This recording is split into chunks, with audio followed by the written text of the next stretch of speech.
and welcome to the end of the football season episode of Inside the Burrow. I am Jack, going to be joined by Shane, but a little special present for you guys. We have Jake Elman from the Palm Beach Post joining us this week. Jake, go on and say hello. Hi. Perfect. Quick question for you guys on the show. Did you guys do anything this past weekend? Was there anything going on? I can't remember if there was something happening on last Saturday. Did something happen? It's kind of, between the hours of probably 6 to 10, maybe 6 to 11 on Saturday. It's kind of like a black hole, kind of like a void. Yeah, it's a bit blurry. I see here there was a football game involving FAU in Charlotte. And 27-24 is the final score. With that score, FAU finished the year 5-7. Owls are not going bowling after dominating Conference USA last year. I would say it was a pretty rough night for all involved. Shane and I were talking before the show, and it was strange as upsetting as the game, as the whole season has been. Shane and I, we were just upset for about an hour. We got our anger out, and then we said, all right, we're content.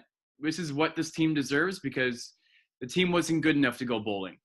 But that being said, Shane, I would love to hear the GOAT ranter give us his 2 cents on what went wrong first in Charlotte and then with the whole season. Charlotte was pretty simple. We played the run really well all year outside of Oklahoma and UCF. And then out of nowhere, we couldn't stop the run.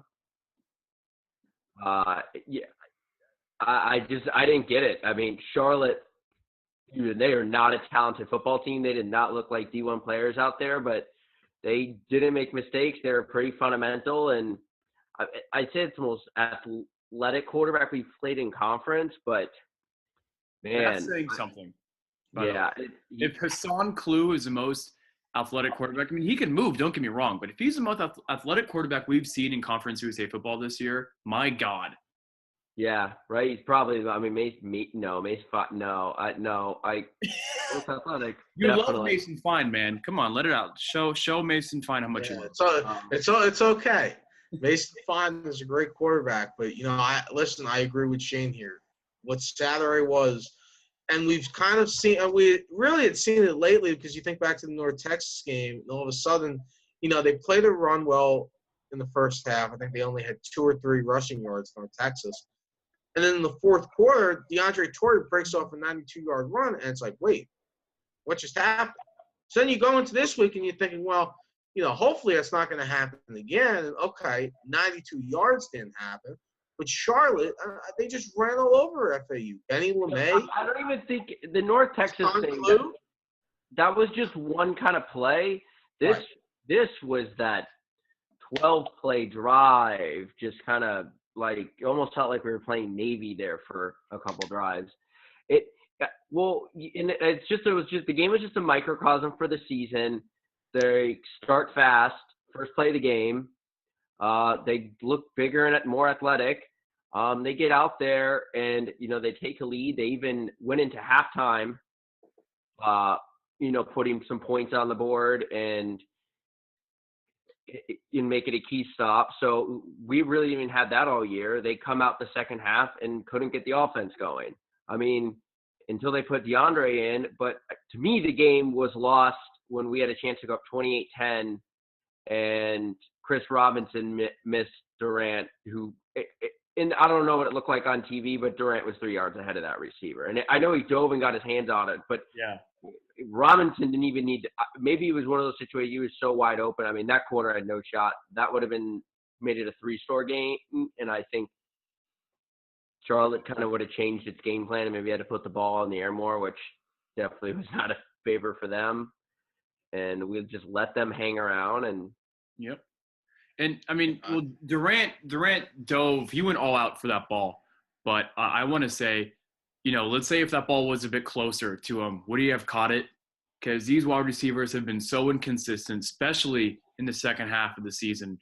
Doesn't matter if it's Durant, Willie, which we'll talk about later, Pico, you can go on and on. The only sure-handed players we've had has been our tight ends, not even receivers. So You're right, though. If he caught that and hauled it in for 6, that would have put Charlotte away. But that's an issue we've seen pretty much all year long, except for the FIU game where we haven't been able to finish teams off. We haven't had that final killer instinct like we did last year. It seems the receivers can't get open unless it's by design. Right. Like when Harrison Bryant got open in North Texas. Well, Harrison did a good job of finding ways on 3rd down and almost caught a couple nice back shoulders, just kind of making a play while you're covered. I mean, Jake, you can design that. It just seemed all the receivers, when they were just in coverage and just had to beat the corner type play, they never did it. It was, oh, we got you wide open on a crossing route, or Durant just was faster than that guy. They never seemed to just get open. You know, and that's kind of the frustrating thing to me is because, you know, you go all the way back to the spring, and it's like, okay, now Javon Durant can play. Willie is going to be really good because now Willie is healthy. Obviously, he was banged up a bit his freshman year early. You know, John Mitchell is back. You're getting Deshaun Holmes and Nero Nelson. You know, Pico might be able to do something. DeAndre McNeil might be able to do something. And you get to the end of the season, and it's the same 2 or 3 guys every game if the passing game is doing well. Durant is making plays. Pico, if he gets a catch or 2, has a big game. You know, he's the guy that's going to have 3 catches for 50 yards. But other than that, I mean, John Mitchell would have 2 catches a game, really not do much. Willie, the second half of the year, did nothing. You know, DeAndre McNeil, we saw him week 1, and then we never saw him again. You know, and then you look back at the box score, and it's like, or from the start of the year, it's like guys like Ronald Patterson and James Brunson were getting snaps. Yep. This wide receiver unit, it's amazing to me with all the talent that they have that it was just the Javon Durant show, and there was not enough consistency from anyone. I don't even think Durant, like I said, it's more about just on 3rd and 8, just kind of running a good route and getting open for 9 yards. They didn't have that ability. None of them did. Or just, you know, catching a nice back shoulder. It was, you know, everything had to be, you know, they really bite on motor, and you run like a backside. You know, even the game where Pico a couple weeks ago had 3 catches for a lot of yards. One was the whole secondary went with Pico, and he was wide open over the middle, and the other one was just, they just kind of threw it up to him. Right. John Mitchell, man, for that kid's size, he doesn't win a lot of one-on-one battles. No, I mean, he's not the fastest dude out there, man. Mitchell, we love you, man. We're happy that you're healthy. There was a 3rd down, or it was a 4th down we went for, and they just ran a simple comeback with him where he could just body the guy up in a smaller corner or got in front of him, was all over the play. But you know what? Lane answered quickly, and he fired the coach. So right. Yeah, and Jake, I mean, was that you that broke the story this morning? What was that? No, that was David. That was the Sentinel. We confirmed it. So Right. DJ McCarthy was with the Owls in 2017 in the off-field role. He was at LSU. He was at Bethune-Cookman. He was at UCF when Brandon Marshall was there. He's back. He's the new receivers coach. He's out recruiting. You know, FAU right now doesn't have any wide receivers who are verbally committed. We'll see if that changes. You know, I think FAU needs another outside body, you know, and I think that's kind of why things worked last year when Caleb got back, is you had Caleb, you could put Cam places, you could have Willie on the field. They didn't have that second consistent outside guy this year. It was Javon. Yeah, Caleb was also a lot better than Javon Durant. Well, it was Javon.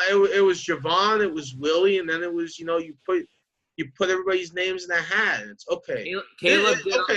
This week, John Mitchell's going to start. This week, Deshaun Holmes is going to start. And it's something against those guys. It's just you need to find that second guy, whether it's Kyle Davis, whether it's Pico for a full year, whether it's John Mitchell. If they can do that, you know, maybe the passing game next year is different. Maybe we're not seeing those 4th down and 3rd down drops because they're calling it because they know they're calling the play in the way that they're going to throw it to the guy the defense knows they're going for. There's no element of surprise. Yeah, but I don't think Javon, other than run post patterns, was really that much of a threat.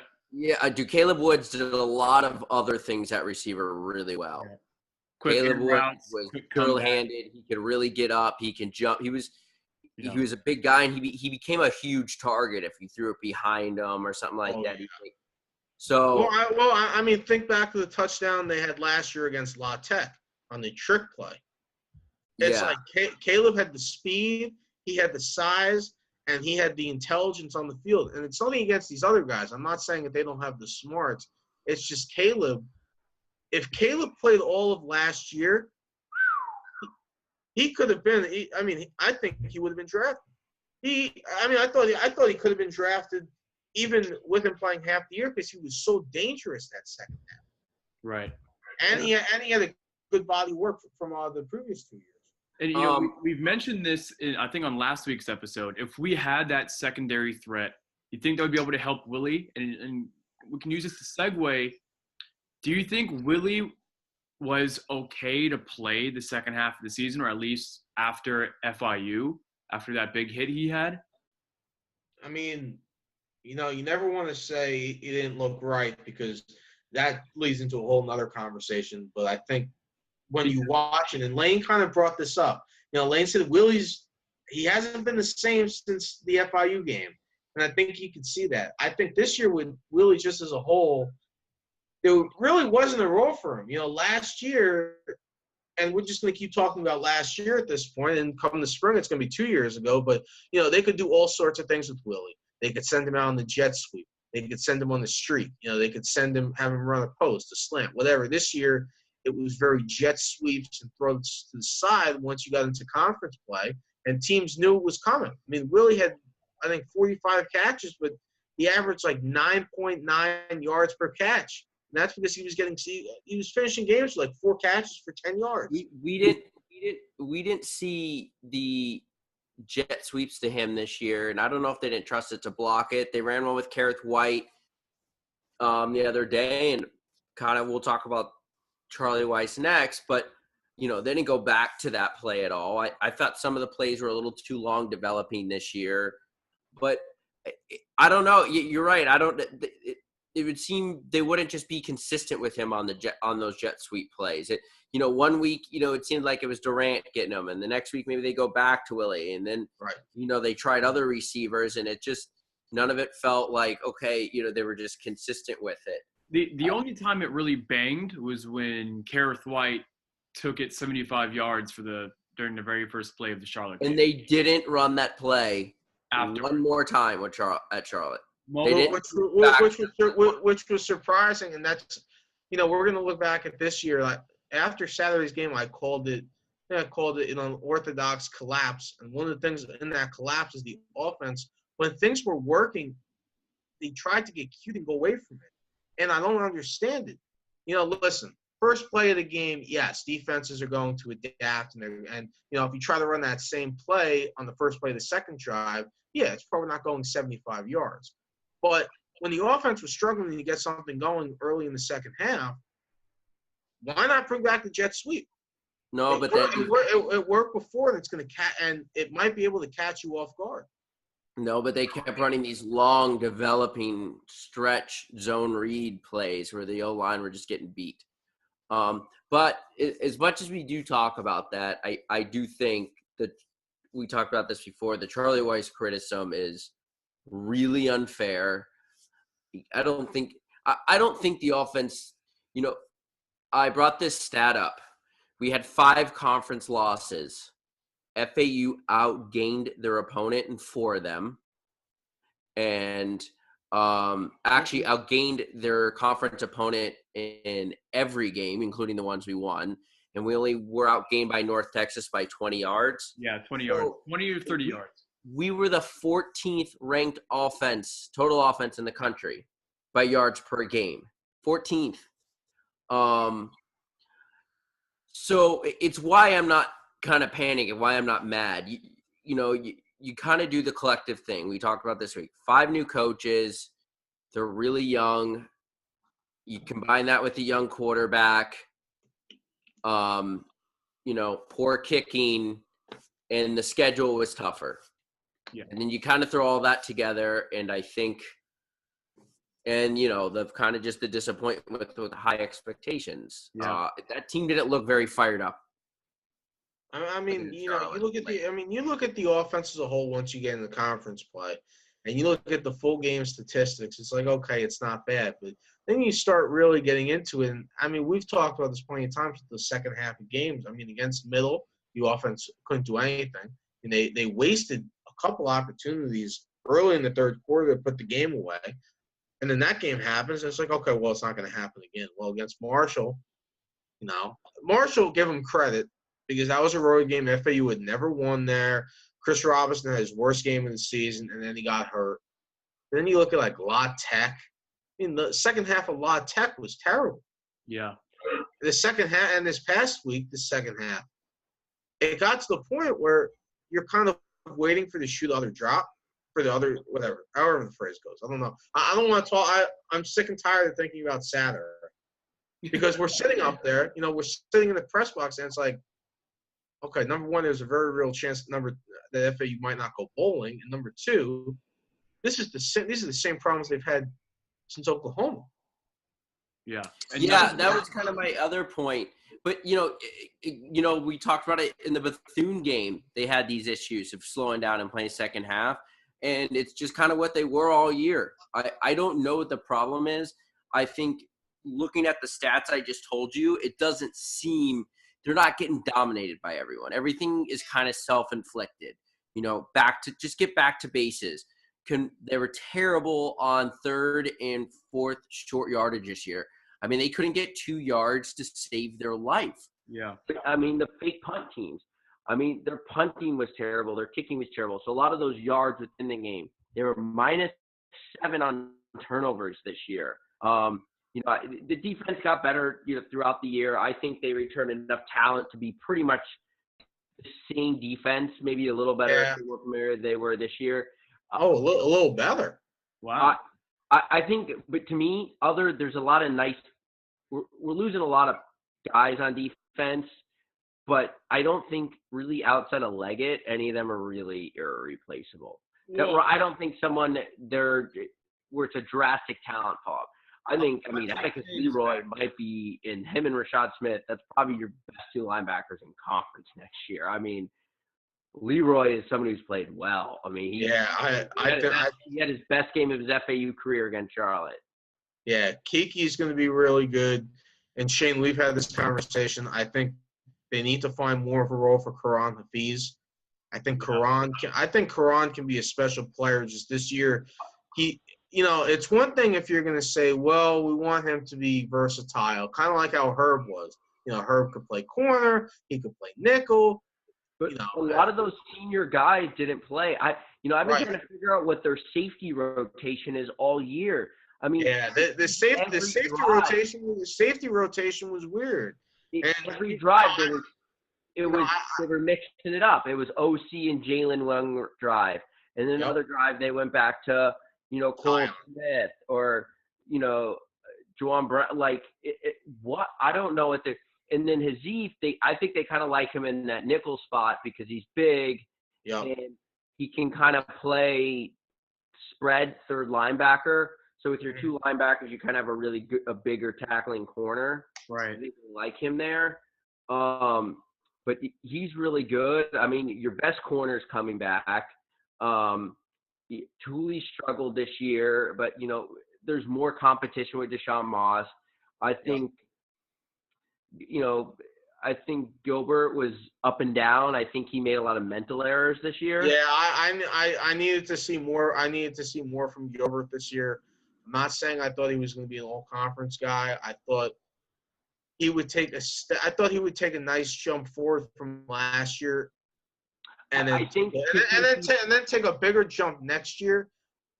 But now it looks like next year to take that, I'm still waiting for him to take that big jump. I'm still waiting for him to just take that regular. What I think happened, I think the Kiffin defense was that simple. Just kind of play with your hair on fire, and that coming as a freshman. And then this year they went more complicated, and then it was like, oh wait, this is the learning curve. So maybe you know what I mean? Yes. I think a lot of the stuff he messed up on was I think he just took bad angles at times. He seemed to be thinking a lot. But he was another guy that consistently were playing too. So Right. I think there's enough depth on the defense that has gotten experience the last couple years where, yes, you're going to miss Jalen Young's leadership. And Andrew Sora played really well down the stretch. And Stephen Leggett, I think, is a legit you're missing. He was your best D lineman. Hunter Snyder, I mean, he was banged up. Yeah, I think, but that's the story of his career. So I think the defense will be fine next year. It'll be good enough in conference to win. Yeah. I mean, if they, and you hate to say this, but if they give up to 50 to Ohio State, they give up 50 to Ohio State. But they're giving up 50 to Ohio State. But you can't get to the point where it's the same things as this year, where stupid penalties, not hitting the quarterback. Hopefully, no Jefferson can take a jump next year. We saw him really play well against Charlotte. Yep. Jalen Joyner, who I know Shane likes. We'll see what he can do. They still have Trey Jackson, who played, who also is also from the Orlando area. He can also play D-line. Marcel Suttle, we'll see if they add anybody else, either as a JUCO guy or a grad transfer guy. But, listen, if we're saying right now that the defense is going to be similar to what it was this year, next year, okay, I guess that's okay. I just need to see more of the younger guys and the Kiffin guys take a jump. Yeah. So it seems like one of our biggest complaints is the lack of progression from some of these younger players, that they've been getting a lot of playing time, or maybe been a half in, half out kind of guys on rotation, and they haven't really progressed the way we like. And that makes me want to bring up a question. Have we seen Chris Robinson progress well from Oklahoma, Air Force, UCF, Bethune-Cookman to Charlotte, North Texas games? Did you guys see a lot of positive progression there, or do you think he's kind of been stagnant? I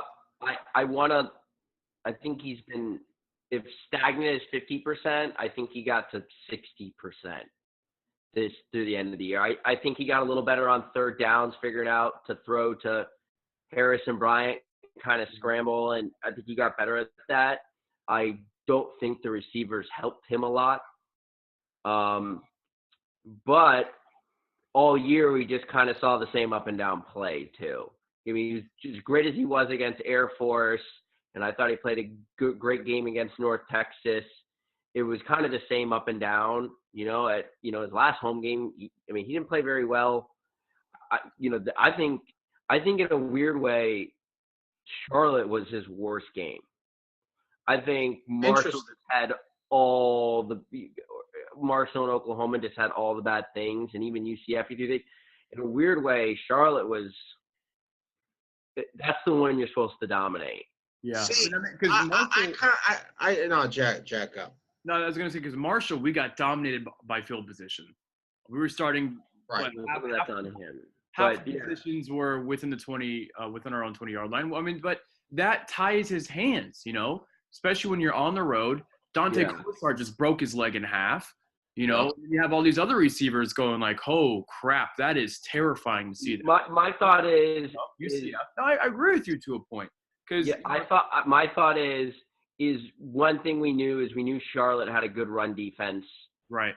And you figured, well, if we were going to win this game, Robinson was going to have to make some plays, and he just didn't. He missed a touchdown like we talked about, and you expect him to do well in the home game. At Marshall, at Oklahoma, at UCF, okay. North Texas, he played well enough to win. He made some great throws. I thought only one of the interceptions was really bad. Right. But, dude, Charlotte, man, that's the one you're supposed to kind of show at the end of the year that I've gotten better, and he did it. I agree with you to a point because, Charlotte's pass defense isn't that good, and it's a home game. So he should be able to overcome the running game not quite coming together to the level that it should. But then again, that should have been expected. Charlotte has one of the best rushing defenses in the conference.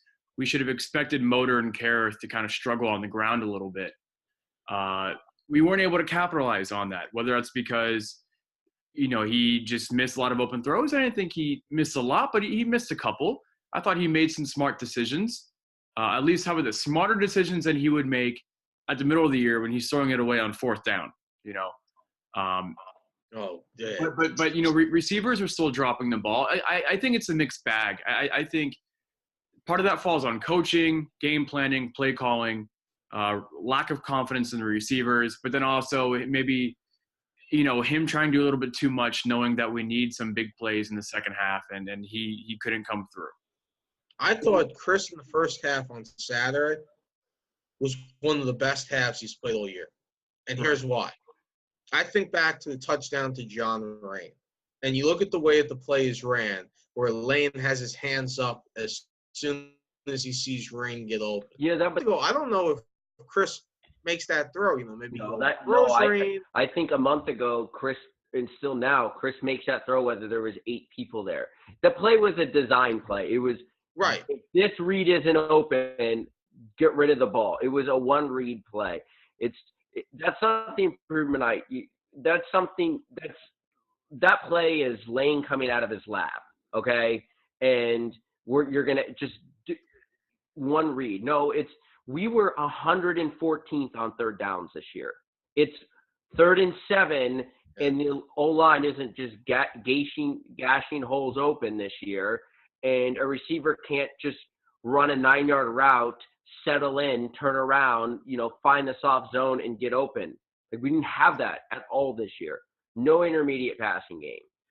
And I think that when we talk about that that hurt Chris's development, because it's not like, there were times last year with Driscoll where Driscoll could be having a mediocre game, but he would find Cameron Solomon on 3rd and 6, and Cam would get 10 to 15 yards, and it's like, okay, good job.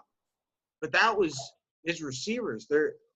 How many plays can you name this year where FAU had 3rd and long or 3rd and medium, and they passed it and they got a first down? A few to Jovan, from medium length, and he would make it happen. But if you take, and we were talking about this, if you take Jovan out of the equation, right? Okay. Was there any wide receiver this year that you could trust to make 2 consistent plays in a row? No. And that, to me, is one of the problems, and why I think Chris went from, if we call it 50% of the Oklahoma to maybe 60%, is the players around him obviously are talented, but when your most reliable target, it's not when your most reliable target, it's not your number one receiver, is Harrison Bryant and a second tight end. Yeah. You're not going to develop. You're not going to get better.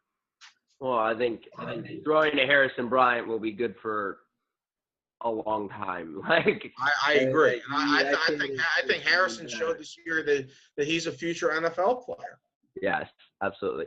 I think, let's just put it this way. I'm a huge Chris Robinson believer, but I think Nick Tronti has a way more of a chance than people want to think. Oh, there we go. See, we saw so little of Tronti because he was sick when camp started, and I think we only saw about a week of him before summer or fall camp ended and they went into Oklahoma prep. So there's not much tape on him that I have.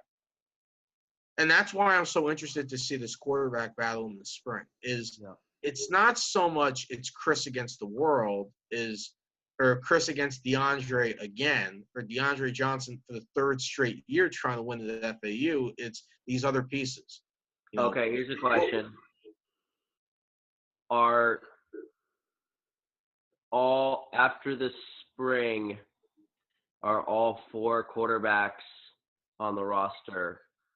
That is something, I'll tell you, that's something I'm interested in seeing. I think Robinson and Tronti are almost guaranteed.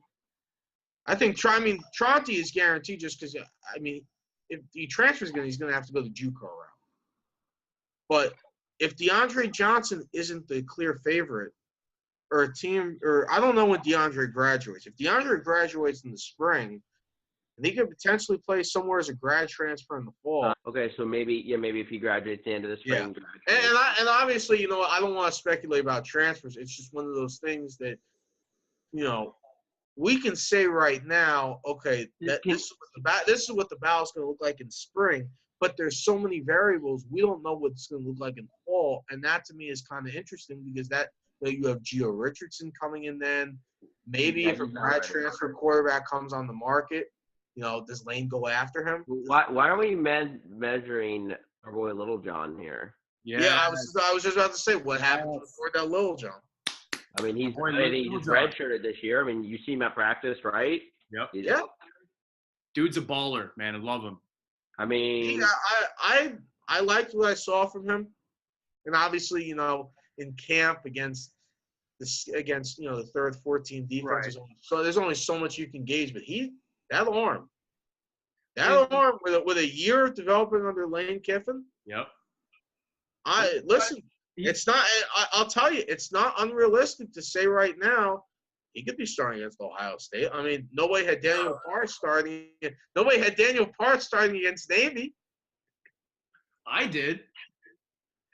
I think just to kind of conclude just with the team this year, I think there's one way of looking at it, that it was more of a compounding little things. And if they get those little things corrected, they're probably a 9-win team next year. Okay. Or there could be a higher concern of player development. And I think next year we'll find out what that is. Because if they're the same team or take another step back, then we have a major player development issue.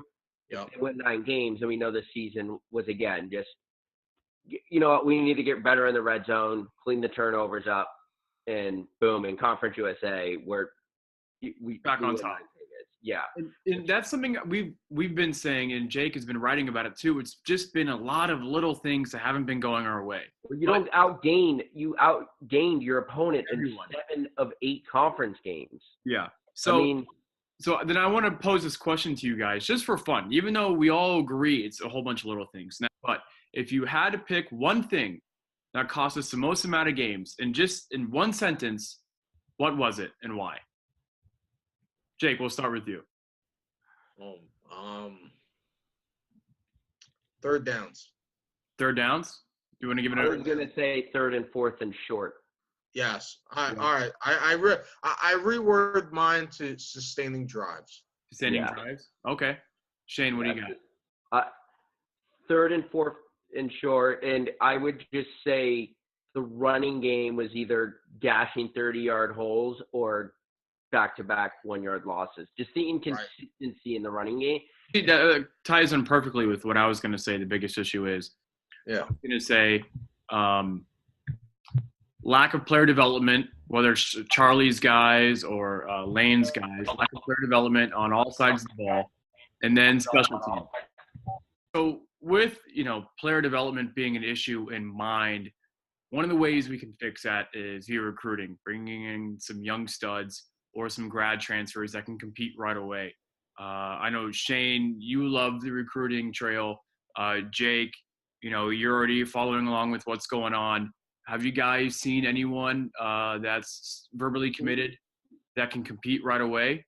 I'm not verbally committed. I'm ready for Trey Rodriguez to. Oh my God. All right. No, I think before we talk about guys that are actually committed, I think that's a mute issue. I don't know that yet. I think, though, I just want to discuss this regarding recruiting because the early signing period is coming up. People don't realize it's like we're a month away. Yeah. It's day after the Boca Bowl. Yeah. So I know one thing Lane really complained about last year, and last year was the first year of the early signing period. No one really knew how it was going to be, and I don't think anyone anticipated as many guys signing early. Lane said, with the conference championship game and playing in an early bowl game, other coaches could really be out recruiting. And if, you follow some, a lot of the high school sports stuff down here on Twitter, FAU is all over the place today. Yeah. Lane and Kevin Smith are out in Hattiesburg. Yeah. They met with Drexel and Allen, who's a 3-star recruit from there. Yeah. They like that area. The new wide receiver coach, who I think's been hired since week 6. He was. They said he was at Northwestern yesterday. He was at Piper High School in Broward County today, I believe. You look at who they got as grad transfers, or really the past 2 years, and you look at who they've gotten then as these impact JUCO guys. Okay, Junior Diaz, they needed a center because Antonio Woods graduated. Junior Diaz does a job. It's only for 1 year. You needed another guard. You had Antonio Riles a guard. He's a grad transfer. What do you do this year? Because I think, and I said this earlier on Twitter, I think that the grad transfers the past couple of years have worked. But the JUCOs, with how often Lane has said that there's that curve, there's that transition, I'm okay with FAU adding JUCO players. I just think we've hit the point to where if you're going to add them, then kind of add them with the idea of slowly bringing them along and not putting the immediate pressure on them to contribute as a day one starter. I think if you add a JUCO player, you better start. He better be a contributor, because I did that post on the Nest and how I think Tim Bonner played at the end of the year and Ernest Bagner was contributor, but man, 2 classes of JUCOs under Lane, no one's really producing. Oh yeah, we'll see, but let's just see. The early signing days period's coming up. I think the strategy by Lane here is really interesting. And I think part of the strategy, at least with the early signing, needs to be how many of these guys, if any, can you get in here in January so that they can start getting reps in the spring. Yeah, in spring camp. Because 2 years ago, oh God, all right, 2 years ago, it was DeAndre Johnson, it was Karan. DeAndre obviously was hurt in 2017, but Karan Hafiz, he got a lot of snaps as a true freshman. Yeah. We'll see. How about just getting JUCO players on campus to show up? Period. That's another thing that needs to be addressed. Jay Emmons would have helped a lot of third and shorts. Yeah, and Nero Nelson, he signed. He came to campus. He just didn't stay. So good talk. And then Lane's first class, he signed a JUCO center. Never became eligible. He signed a JUCO linebacker. Never became eligible, which opened the door for Rashad Smith. So maybe that was a blessing in disguise. If you're gonna sign these JUCO guys and expect them to play a role, then you need them to get on campus. I know I'm saying the obvious, but you can't. I know that some of these guys, you say, well, they're uber talented, but maybe they're not there eligibility-wise yet in terms of grades. Maybe, let's use the Madden ratings. If guy A is a 90, but he's only 50-50 getting on campus, and guy B is an 84, and he's a 100% chance of getting on campus, maybe guy B is the better choice. I don't know. I don't think any of those guys have ever really contributed anyways. Let's say Will Talamaka. Whatever. We can go on and on about the failures at JUCO. Jack, I know you're excited. Let's transition from football. We'll have a lot more to talk. We'll all talk after the next podcast will probably be leading up to the early signing day period or just after it. We probably get Andrew Ivins on and start to transition to the off season. Right. Jack, let's talk about some positive FAU. We are a basketball school now. We're a basketball school, baby. Thank you, Shane. Giving me what I love. 6-1 is the best start in program history. The Owls dominated Florida man-made Lake Coast, Dunk City, beat them by 17 on Sunday at the Burrow. We got some ballers, man. We got some serious ballers. Yeah, we're finally winning in paradise, Jake. Show that off.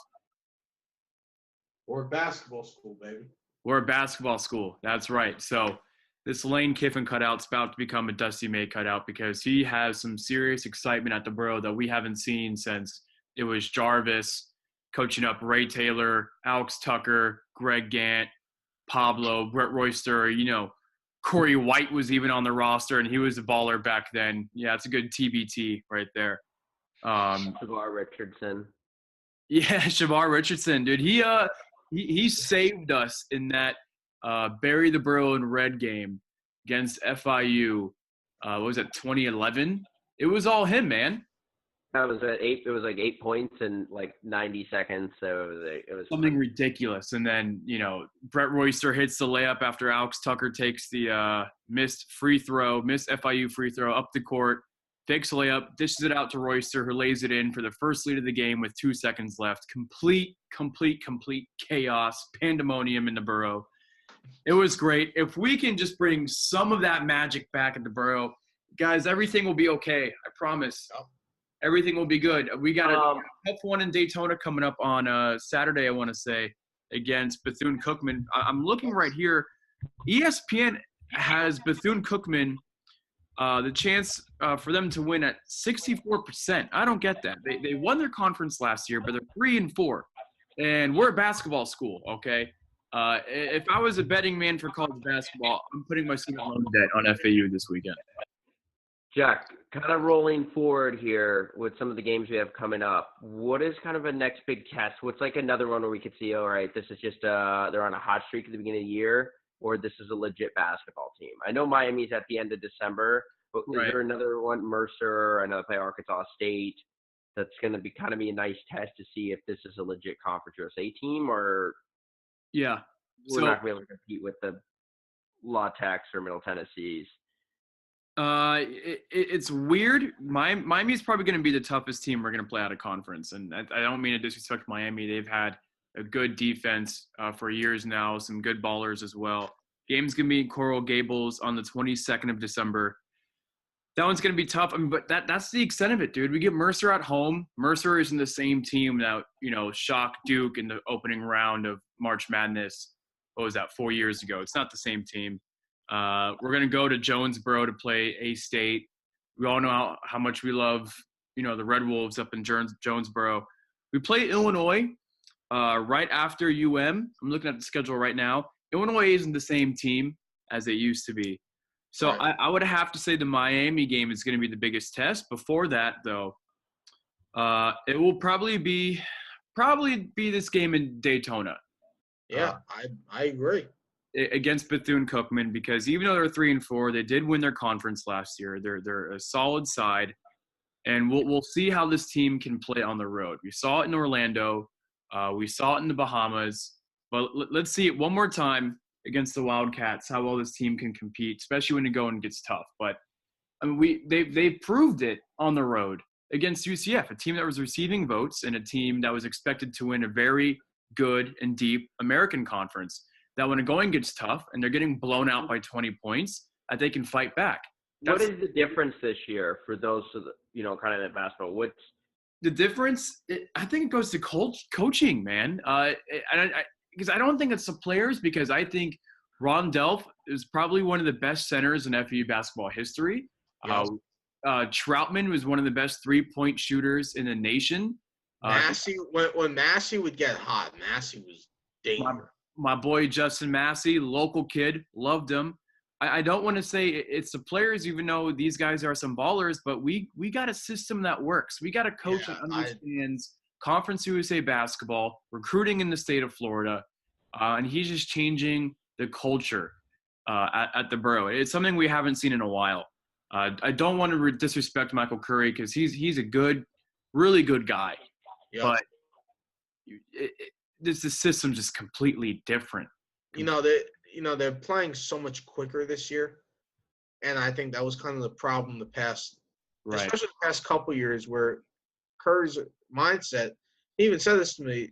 His mindset was basically, well, it's not so much about us scoring as just making sure that they don't score. Well, we're fine winning a game 52 to 40.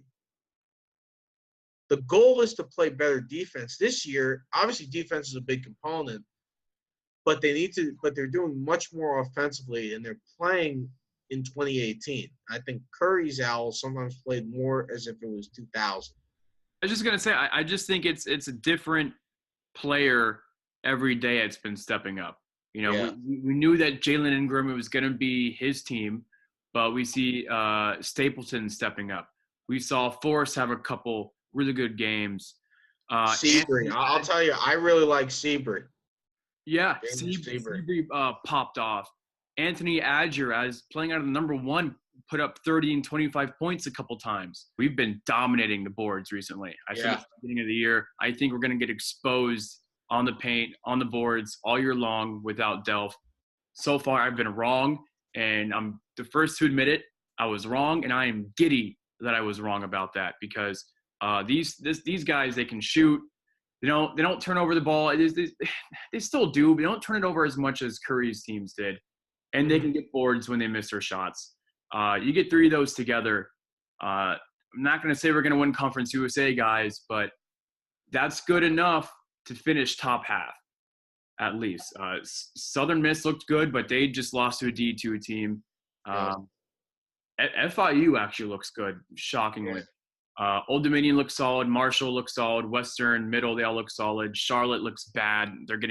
They just lost to Davidson, I want to say, or Dayton, one of those two by a good number. UTSA has some interesting players. Yeah, and UTEP has a couple really interesting guys. And nobody talks about Rice because nobody cares.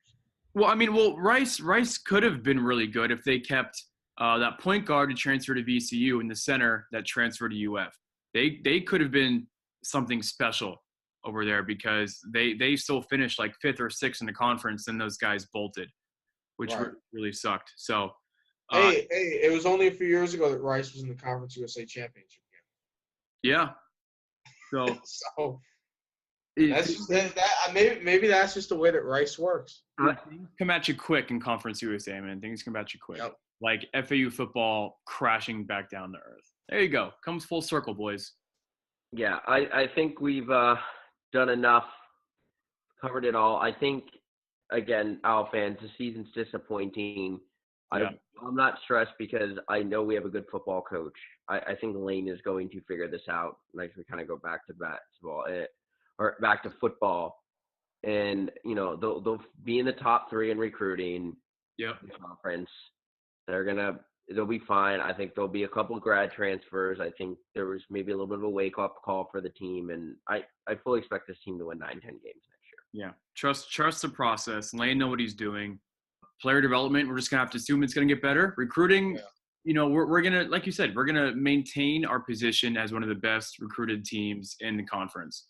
So whether or not we can develop those players, which has been the biggest question mark all year long, we'll see if that's a big question mark going into the offseason.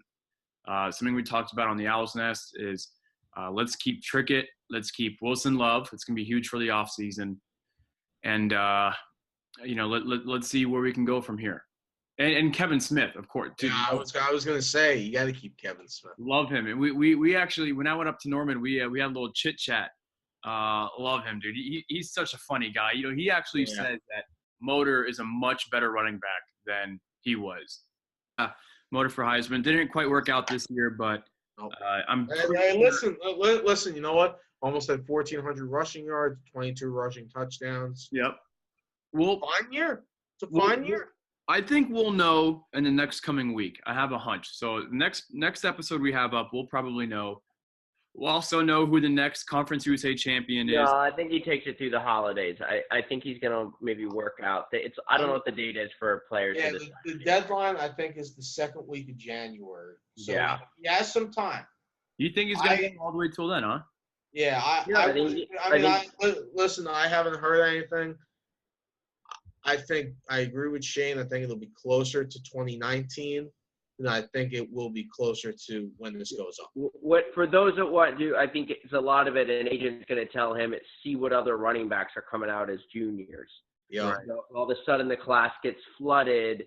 Maybe there's 2 or 3 other guys that people are probably going to be picked next year that come out this year. All those things factor in. So I think I think he wants to go, but if someone tells him like, hey, a ton of other running backs came out, which it's not looking like, right. It's going to be next year is supposed to be a deep running back class with Jonathan Taylor and all these other guys coming out. Yeah. Jordan Scarlett out of UF, maybe. Yeah, so But you know what? You know what? If this is it for Motor, then I don't think it should be, he left early, screw him. I think it should be more grateful and appreciative of what I don't think anyone's like that anymore. It's 2018. I think this isn't. I would hope not, but you see how people mid-90s New York radio where it's like, do it for your team, man. Now it's like, everyone go make $400,000 a year as a rookie minimum. Yeah. Like, we'll know soon. Either way, FAU fans will be saying hashtag thank what you. happened to out of it. Let's we're gonna call tonight, guys. Thanks for staying along with us. Thanks for just hearing our ranting and laughing with us. Our rambling. Yeah, all season long, guys. We really appreciate all of you. Without you guys, we wouldn't be doing this. So thanks for following along. We'll catch you next time. Go Owls.